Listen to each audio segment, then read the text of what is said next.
एक बार बुद्ध अपना प्रवचन सुना रहे थे।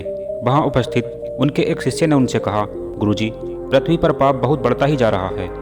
धर्म की राह पर चलने वालों को कोई अच्छा फल नहीं मिल रहा है। जो पाप कर रहे हैं उनका तो भला हो रहा है, और जो अच्छे कर्म कर रहे हैं उनके साथ बुरा हो रहा है। मैं बहुत परेशान हूँ, कृपया आप मुझे समझाइए ये सब क्या हो रहा है। तो बुद्ध ने उस शिष्य से कहा, ऐसा नहीं है, जो भी हो रहा है सब नियति के माध्यम से हो रहा है।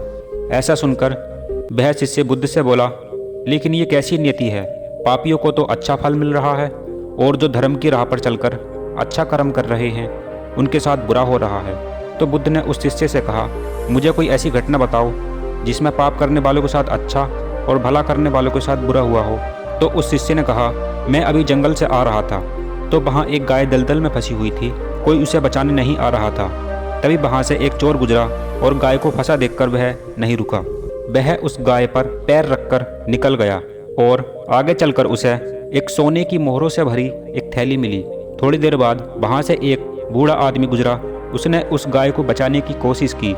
उसने पूरे शरीर का जोर लगाकर उसे बाहर निकाल दिया और बचा लिया।